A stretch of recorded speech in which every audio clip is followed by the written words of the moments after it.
rivers and the mountains so high. Africa shine, the Lord will be glorified. Raise your hands to the sky.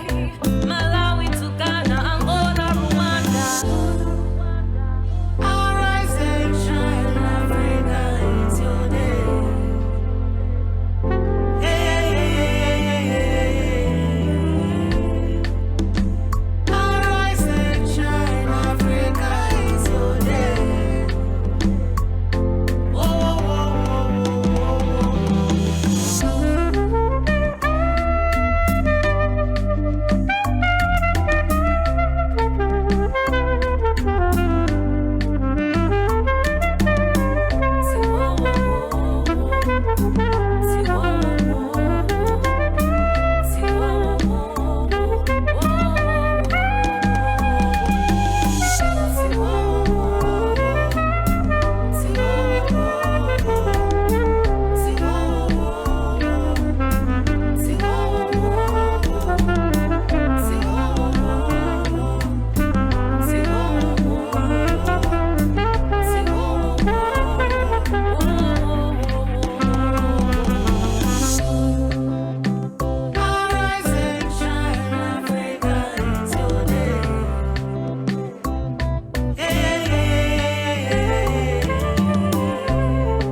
Praise God. Welcome. It is so good to have you tonight. I'm so excited. Thank you so much for joining in.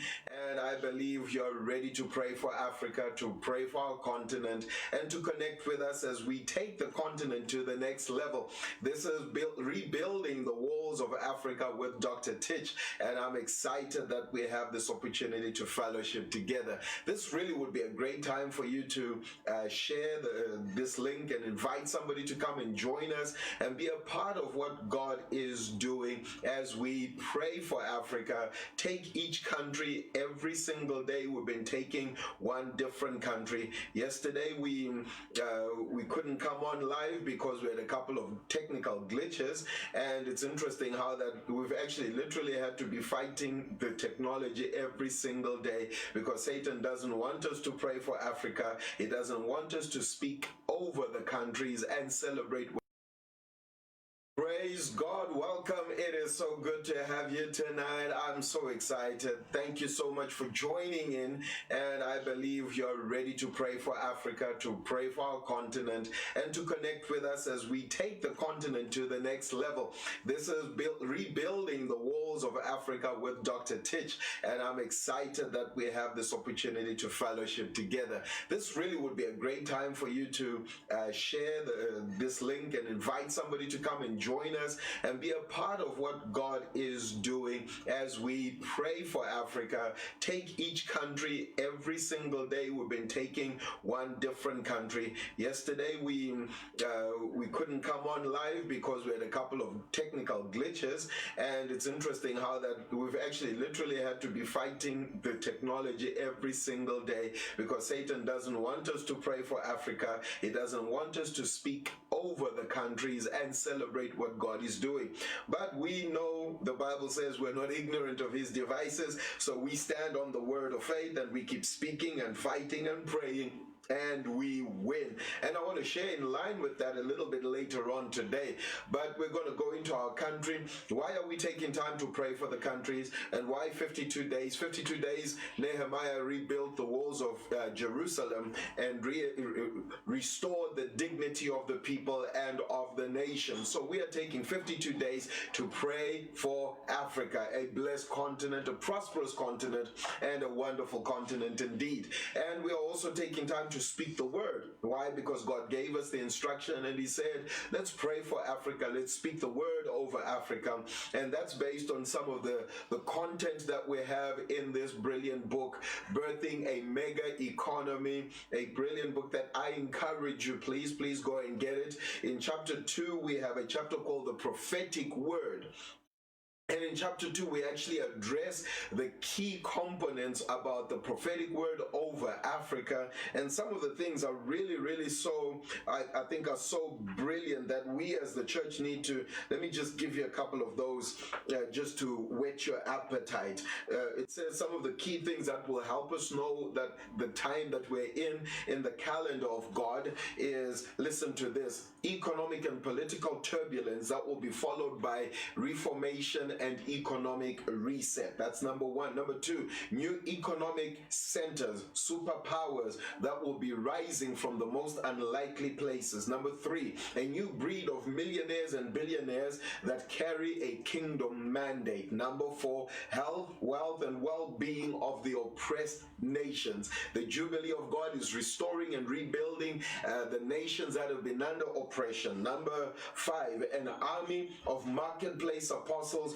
whose faces are set like flint on an agenda that is kingdom oriented. And number six, kingdom financiers who are relentless in giving towards the end time harvest. Number seven, a major shift of business mantles from the wicked to the righteous. These are some of the things that you'll begin to understand in the prophetic season and time that we are in as a continent. And I want to encourage you, go to my website, birthingamegaeconomy.africa, and get yourself a copy of this. And you can also invest in getting the trilogy, the Judeo-Abrahamic Wealth Factor, Masters of the Economy, and Birthing a Mega Economy. And that way we will be able to build the spiritual power or force behind the words that we're speaking and begin to redefine our continent and bring it to the place that God has intended for us to be. But anyway, let's go into looking at our country, which is Cape Verde. Cape Verde, beautiful island country. So let me read the facts for you, and then we will pray for Cape Verde. Cape Verde Islands, known locally as Cabo Verde, which is Green Cape, lie in the coast of Senegal in West Africa. Cape Verde Islands are comprised of an archipelago of 10 islands and 5 islets, small little islands that lie about 500 kilometers west of the coast of Africa. In total, Cape Verde covers an area of 4,033 square kilometers or 1,557 miles. The Portuguese settled the unpopulated island in the 15th century in order to establish a slave post. Very interesting. The population is consequently a mix of Portuguese and African descent. Most people speak Creole, a blend of Portuguese and West African languages. The leader is President João Carlo Fonseca. The official language is Portuguese. Independence was on the 5th of July 1975 from Portugal. Population is 520,000 people, 500, and who live on the 9 islands. There are more Cape Verdeans living abroad than in their home country. Capital city is Praia, located on the largest island, Santiago.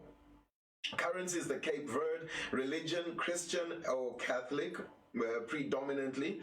Life expectancy 73.2. The economy of Cape Verde, very interesting. The economy is service oriented, with commerce, transport, tourism, public service accounting for 75% of the GDP. The economic growth momentum of Cape Verde remains strong with real GDP growth driven by industry, fisheries, commerce, and tourism. Cape Verde's monetary policy is closely aligned to Europe with a local currency pegged to the euro.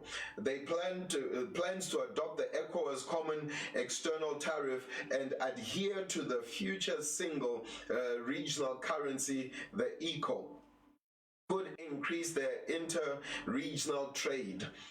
Tourism accounts for 21% of the GDP, which is a brilliant thing. Tourism must be put right at the top of most of our countries because we're such a hospitable continent with so many amazing resources, from vegetation to land, savanna land, open land, forests, and tropical forests. Even our cities have so much history in them.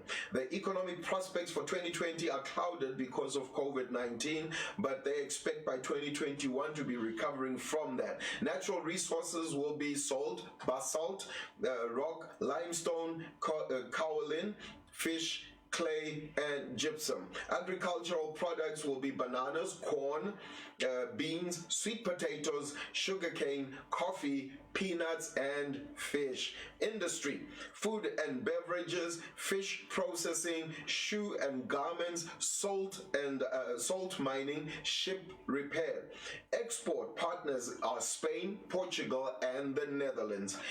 Export commodities: fuel, re-exports, shoes, garments, fish, and hides.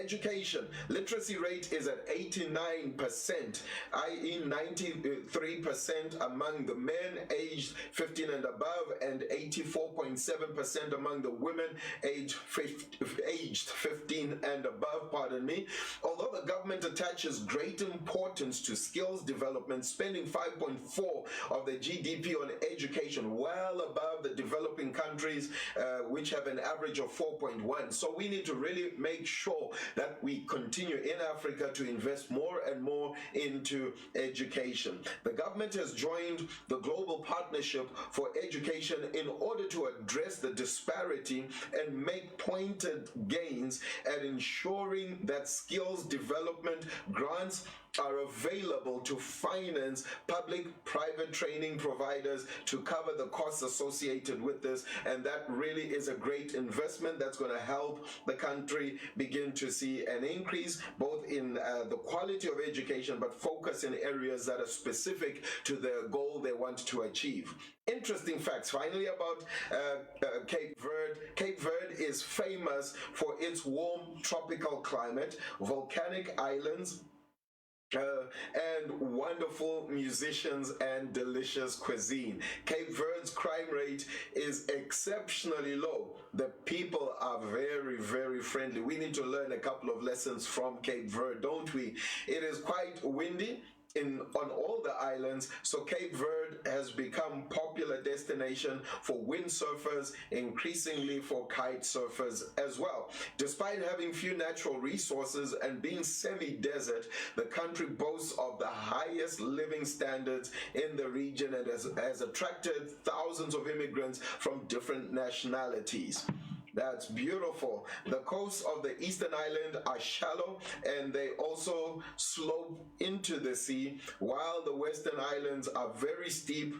They climb up as far as 800 meters or 2,625 feet, bordering the ocean. That's a couple of great facts that we learn about Cape Verde. Beautiful country. If you'd love to visit a place where you can enjoy and have a relaxation time, that would be a safe place where you can leave your cell phone next to you and leave your wallet next to you and know that it'll still be there a couple of minutes later. Safe, beautiful, wonderful country right here on our continent, or just off of the continent of Africa. We thank God for Cape Verde. So let's take time right now to pray for them and speak a blessing and to be in agreement for economic reformation, and that their education strategy will continue to manifest and to bring forth fruit, and also that the strategy they're implementing to diversify in their economic strategy, particularly in recovery from COVID-19 impact, let's believe that they will see a great recovery process. Father, in the name of Jesus, we want to thank you for Cape Verde, the president, the leaders of the country. We thank you for the great work that you're doing in their lives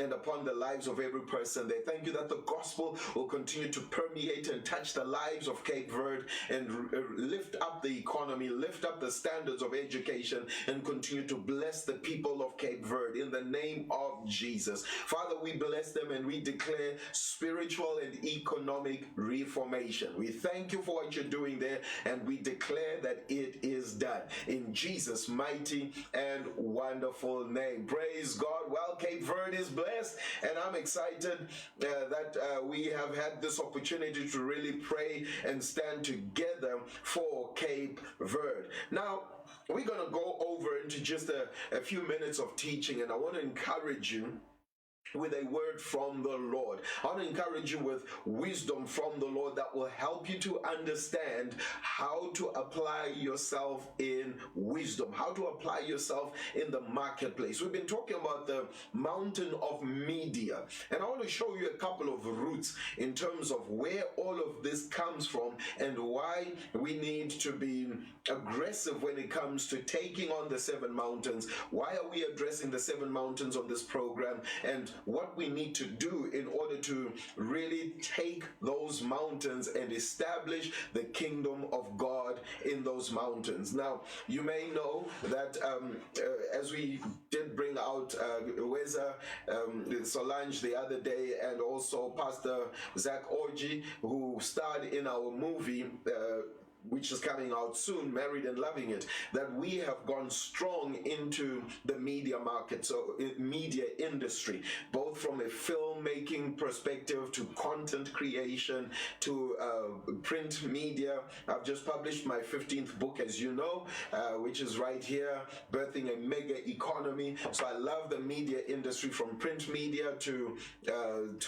content creation, to film and the film and movie making, going onto the big screen, to the use of social media for the purposes of ministering to people. I mean, we are literally ministering to thousands of people on the platforms that we're using, from our websites to our seminars, to our coaching sessions, to our live broadcasts like this one, and all the content that's going out there is touching so many people. We get so much feedback, and thank you so much. I'd encourage you, please give us feedback as well. Type down there, I'm enjoying the programs. Give us a word of encouragement, give us some feedback and some reports, so that we may know how to improve, how to get better, how to minister to you effectively. And by the way, this would really be a great time for you to share the link if you haven't done so already. Give us a couple of hearts. Let us know where you're watching from. We're excited that you join us every single night. Watch with us and share these broadcasts with your friends, and do watch parties. Thank you so much for doing that for us. You can also go to our Instagram and our other social media pages on Twitter. Follow us, stay connected. You will always get good content from us. We are out here to bless you, to minister to you, to encourage you, and to build you. And by the way, you can also get the whole library of our content on YouTube. Go subscribe to our YouTube channel, and you'll be able to stay connected with all the content that we're bringing you, and you can select and watch it as and when you have time, while you're driving, while you're sitting in your office or at home. You can just watch the content. But let's go over to our lesson for today. I want to encourage you, particularly in the media industry. If you're a pastor, if you're running a church, if you're running a business, or if you want your life, your career to go to the next level, this will really be a blessing to you. The other day I was talking to you about gatekeepers, and I have 2 chapters in the book that introduce you to the concept of gatekeepers. And in that chapter, I also go on to talk about angels, because angels are spiritual gatekeepers that manage, monitor, and supervise access to the realm of the spirit, to the realm of God, etc. But I also bring in a concept that is in the Word of God of what we call watcher angels. These angels are specifically called watchers. Watchers are angels that come to observe what is happening in the realm of mankind. They come and they kind of like a person who's doing what do they call it? Taking notes and taking information back to headquarters to say this is what's happening. We see that with Zechariah, the angels that were measuring and saying what is the length and the breadth and all that information. But beyond that, they look at the state of affairs of humanity, give feedback to heaven, and then bring strategy in terms of what must be done. We see a similar example when God comes down, or we see the theophany. God comes down and Abraham sees the three men, he runs to them, and then afterwards he says, I'll take you along the way. And then they said, shall we hide from Abraham what we are about to do, since he's going to inherit the world and he's going to pass on this knowledge to his children? That was showing us that component of watching. And God said, or the words of the angel says, I am going over to see Sodom and Gomorrah to see if the wickedness that I've heard that is happening in Sodom and Gomorrah is exactly according to the reports that I'm getting. And then afterwards I'm going to destroy Sodom and Gomorrah. Then we know the negotiation that happened between the angel and that happened between Abraham and so on, until they negotiated and said, if you find 10 people, will you destroy it? And eventually he stops there. So that was an example of watcher angels. Angels are integrally involved in the affairs of mankind. Angels are involved in what is happening here on the earth. So you and I need to be able to understand how they function so that we can align our lives to that which God is doing. So when you hear prophetic words, true and accurate God-given prophetic words, it is God sending a message to help you understand the context of what he will be doing and how you can align your business, your project, your finances, your family, your decisions to the plan and the purpose of God.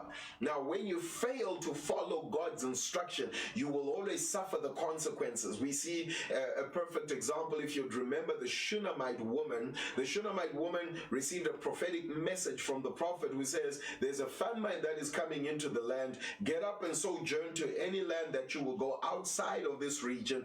And when you go there, God will preserve you and protect you. That was a prophetic word. She aligned to it and she was protected.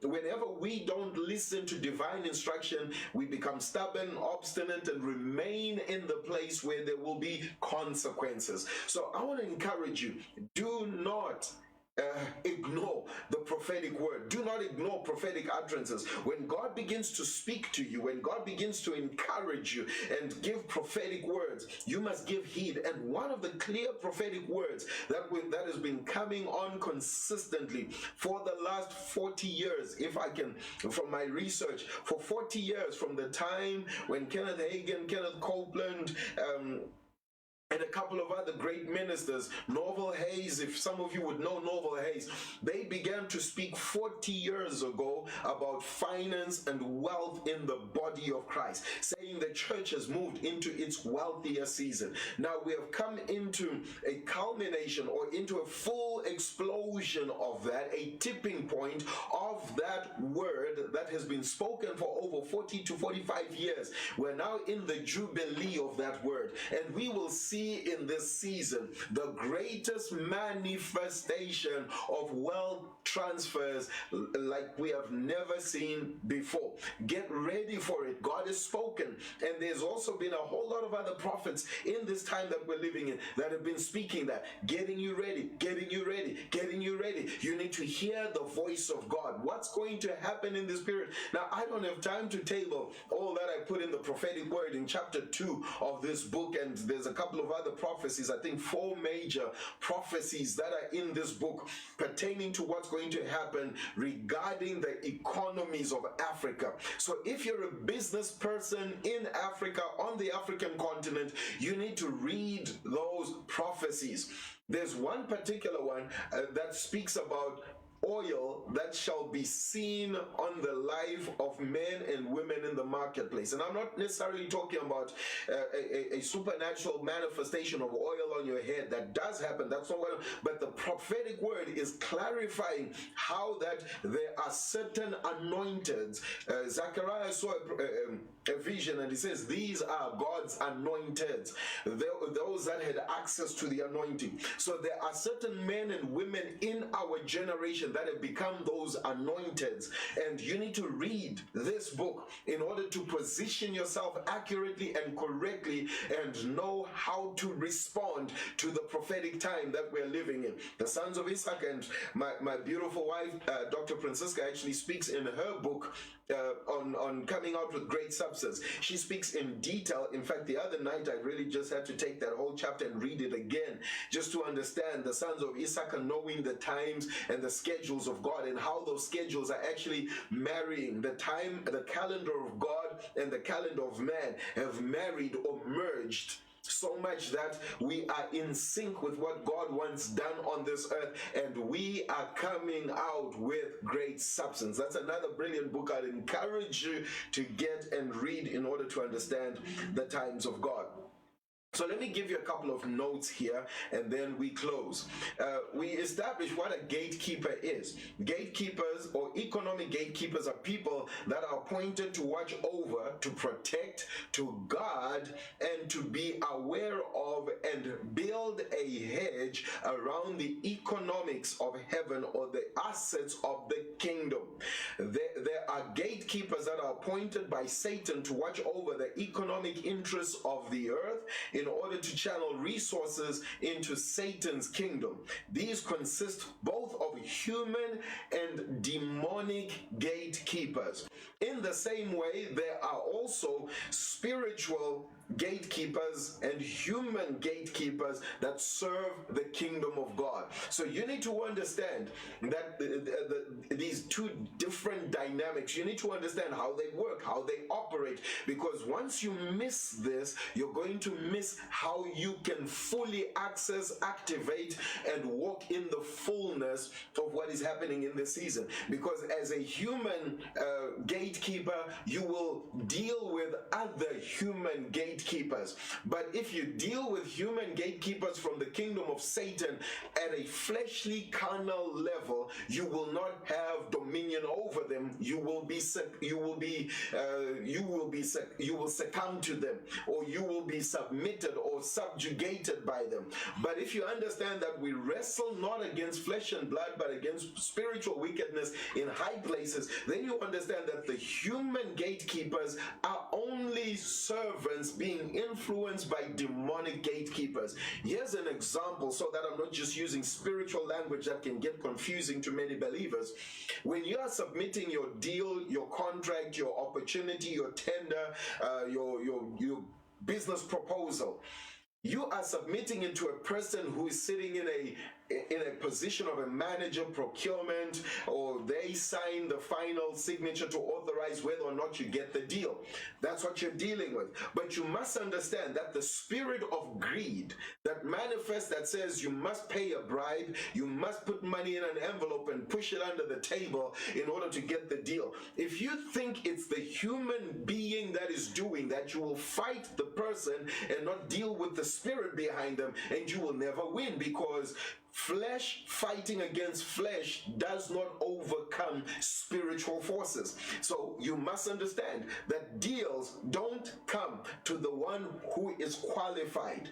From a natural perspective, deals and business opportunities come to the one one who's prepared spiritually. Here's the question: is your business ready for the next level? Are you ready for the wealth transfer? If God was to give you an opportunity to do a 5 million rand deal, 10 million rand, 100 million rand deal, are you ready for it?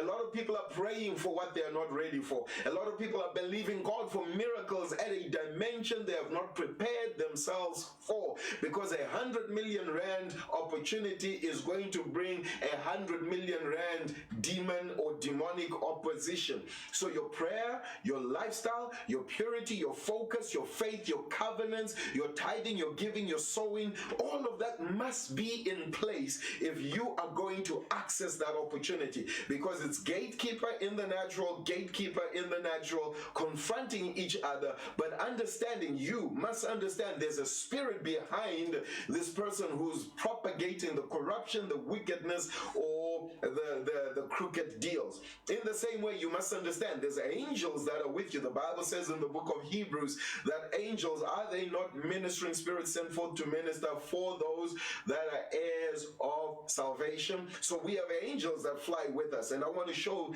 that to you from the Bible. We also established that the first gatekeeper that we see is Adam in the Garden of Eden, and he becomes the gatekeeper of the garden. God says, look after the garden, tend it, keep it. He abdicates his responsibility, allows the enemy to come in, and the enemy now perverts things, corrupts things, messes up with his wife, and everything went south.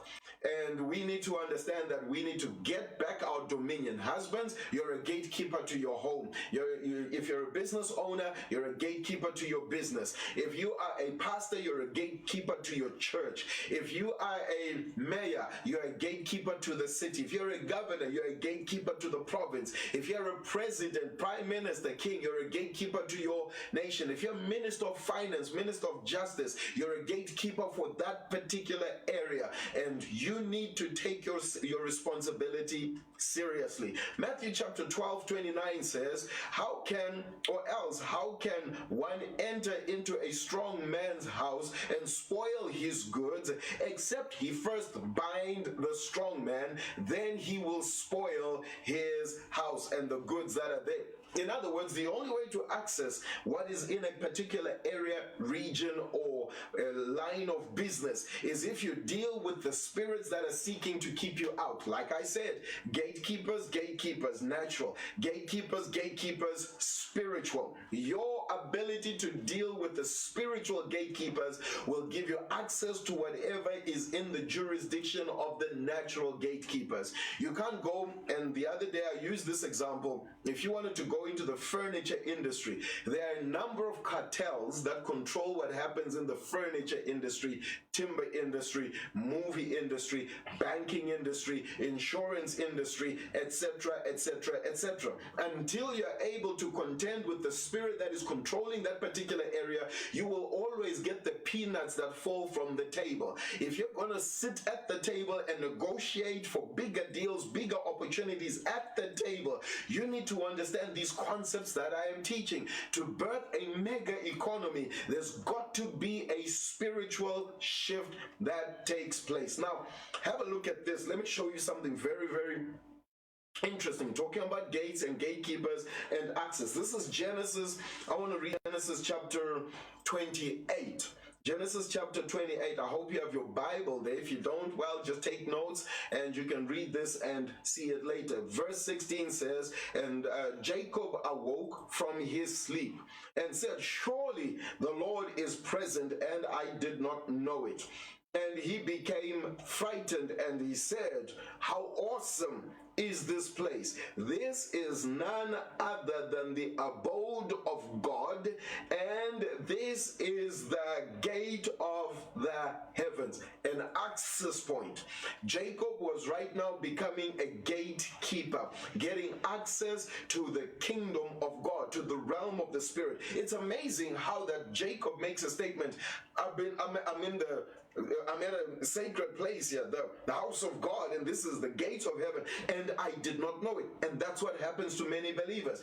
God gives them access to new doors, new portals, new opportunities, but they cannot recognize them or understand or perceive them until there is divine revelation. That's why the prophetic must always precede the manifestation. Surely the Lord will do nothing except he reveal his secrets first to his servants, the prophets. The prophets come, prophesy, speak the word, eyes are opened, revelation comes, and access is granted on the basis of the reception of a prophetic utterance. How are we going to take the 7 mountains? How are we going to take the media mountain? By revelation of divine instruction, understanding the season, the time, the kairos moment that we're in. The sons of Issachar understood the times, and they knew what Israel ought to do, and they were in command of their brethren. This is powerful. And Jacob arose early in the morning, and he took a stone that he had placed around his head, and he set it up as a pillar, and he poured oil on the top of it, and named that place House of God. Bethel. Luz was the name of the place originally. Then Jacob took a vow, and he says, if God will be with me, and he will guard me, keep me, and on the way that I go, and will give me bread to eat, clothes to wear, and I return to my father's house in peace, in shalom, then God will be God to me. And this stone that I have set up as a pillar shall become the house of God. And whatever you will give to me, I shall repeatedly tithe it to you. My goodness, he's establishing a powerful covenant that makes him one with God, that causes him and God to become one. Now, when you become one with God, you become prince with God, which is why God changed his name later on to Yisrael, which means prince with God. I have wrestled and I have overcome. I have taken on a new status. That means you're no longer operating at an ordinary level. You now contend at a supernatural level because of the level that you're operating at. Glory to God. That is so beautiful. That is so beautiful. We give praise to God for that. So God wants you to operate not at a natural level, but to contend with demons and principalities as prince with God at a level of superiority and dominion, which is what Christ came to establish for us anyway. But in closing, now I want to show you something in Deuteronomy chapter 7.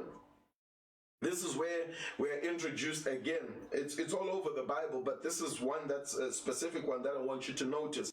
Deuteronomy chapter 7 reads, it says here, when Hashem, I'm reading from the Torah, it says, when Hashem, your God, will bring you to the land which you come to possess it, and he will thrust away many nations. Glory to God. He will thrust away many nations from before you. Remember what he said to Joshua? There shall no man be able to stand before you all the days of your life. As I was with Moses, so I will be with you. Only be strong and very courageous. So, Ebra kala nombre kela tora vala karabashaka taya mango tola dera vali yada desatai. Shanonga disalatro debra kalamando. I want to speak into your life right now. God is declaring to you and saying to you, if you will hear my voice, if you will hear my instruction, if you will hear my wisdom, I will move you to a place of authority. If you will give heed to my voice, I will challenge you, I will equip you, I will empower you, and I will move you to the place of dominion. God is speaking to some people right now in the marketplace. God is saying to you, I'm about to move you into a greater place of authority and dominion. There's been resistance, there have been demons, there have been principalities assigned to stop you, confine you, contain your business. But God says, the expansion I showed you, the expansion I spoke to you about, the wisdom, the knowledge, the insight I gave to you, it shall come to pass. I will bring it to full manifestation, says the Lord. I want you to hear the word of the Lord, man of God, woman of God. God says, I'm expanding you. God says, I'm accelerating you. God says, I'm moving you into a greater place of authority and dominion in the marketplace. God says, this season, this period of time where there seemed to have been turbulence and crisis and issues, and it looked like the boat was going to sink, but God says, no, the boat boat will not sink. I will save you. I will save your business. I will save you and those that are with you. And I will take you to your next level. And you will arrive at the place you are prepared to go, the place you are focused to go. You will arrive and arrive safely. Praise God forevermore.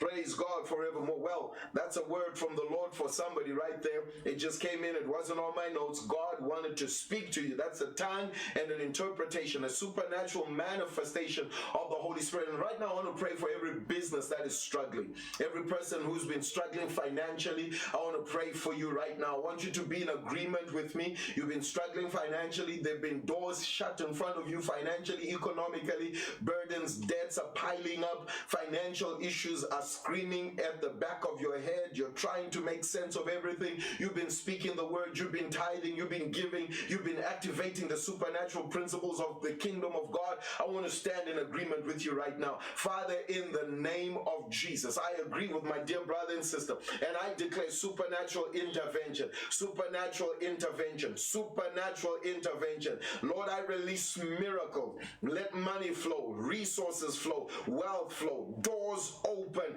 doors that have been shut, doors that have been, like the Cyrus anointing coming upon you right now. Oh my goodness, the Cyrus anointing to unlock the doors, to open the two-leaf doors, to loose the belts of kings and decision makers, financial decision makers, loosing the money right now. Begin to move into a spirit of faith. Begin to move into a spirit of dominion and authority right now in the name of Jesus. Let a gift of faith come alive on the inside of you and say, yes, I receive that word. Yes, I receive that prophetic utterance, and I am going to loose the belts of kings, and I will find hidden treasure, hidden and kept from time of old, in the name of Jesus. Father, let the angels of God, financial angels, prosperity angels, wealth angels, let them fly on the behalf of my brothers and sisters. Let them go out and organize and orchestrate wealth transfers, mantles transferred, like the prophetic word you gave. Let there be transfers of mantles from heathens that have been holding back money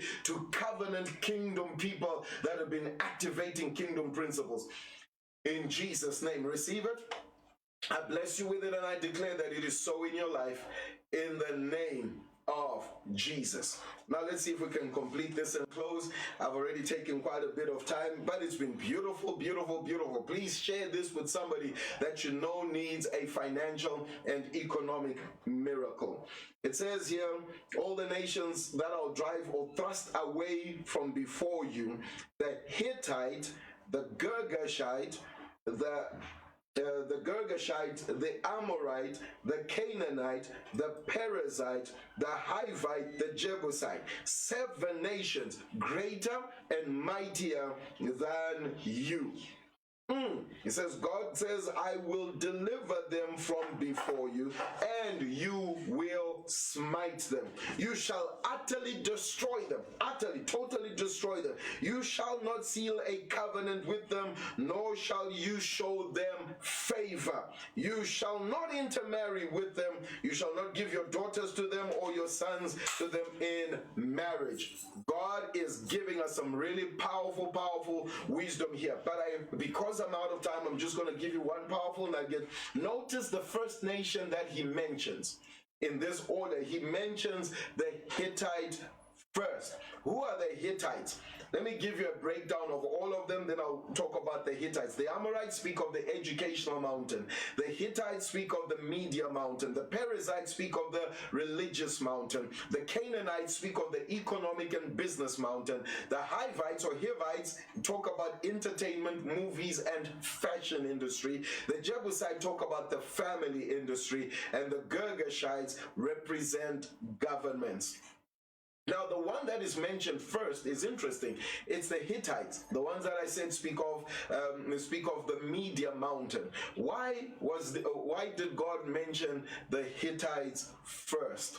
God never puts things in an order just like throwing bones and say, hopefully the order that it falls in is fine. When God gives us an order, it is important. He mentions the Hittites first because the The first spirit that you're going to deal with, and the most consistent spirit that you're going to have to deal with in your life, is the spirit of Heth, the Hittites, which is controlling the Media Mountain. In controlling the Media Mountain, Heth is taken from the word which means terror. Heth spreads terror. Right now, the whole world is in terror. Hence the masks and the screens and the sanitizers. We are in terror. We are afraid of coronavirus. We're afraid of infection. We're afraid of disease. The last time we had a major thing with the spirit of terror was when the terrorists bombed the Twin Towers, and the result of that is we are now willing to remove our belts and our shoes and our trousers and our jackets when we get to airports, because they're controlling how much liquids and fluids and whatever you carry. That is the spirit of Heth. The Hittite spirit causes terror. It's sometimes localized within a particular area, but sometimes it is national, it is regional, it is global. So right now we're going through a period of global terror because the spirit of the media is being infiltrated with news that's causing global fear.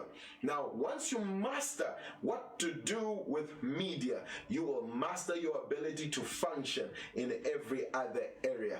Now, I have to stop here because there's just so much that needs to be shared.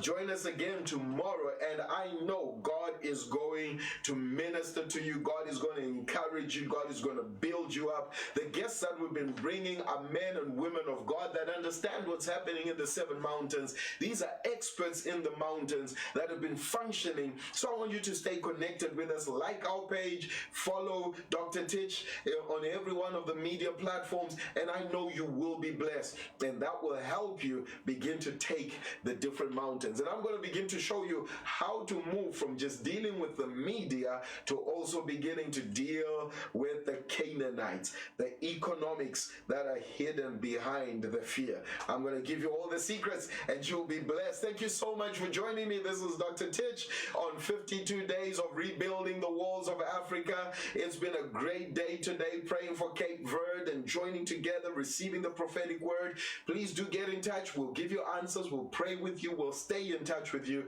and your life will never be the same. God bless you.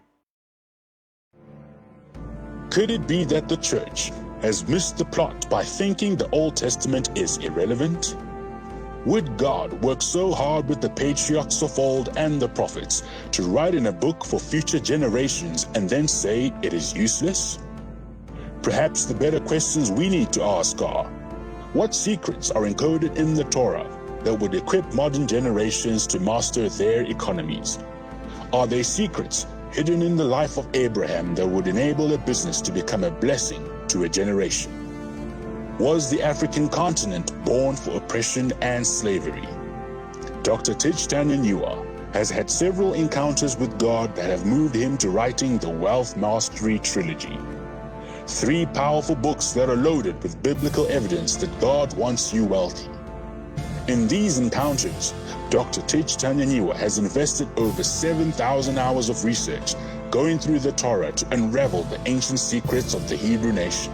The books will enable the reader to discover how to break free from financial and economic slavery, wisdom to manage personal finances and establish generational wealth, how to use your wealth to change the world for the good of mankind. God's plan has always been to establish the earth as a colony of heaven. As in the words of the Messiah, your kingdom come on earth as it is in heaven. These 3 books will bring you back to the understanding of the original purpose for wealth and position you to be a world shaker. From housewife to CEO, from street vendor to president, from children to business leaders, you need to get this wisdom not just in your head, but in your spirit. Prepare to go on your greatest journey ever.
the rivers and the mountains.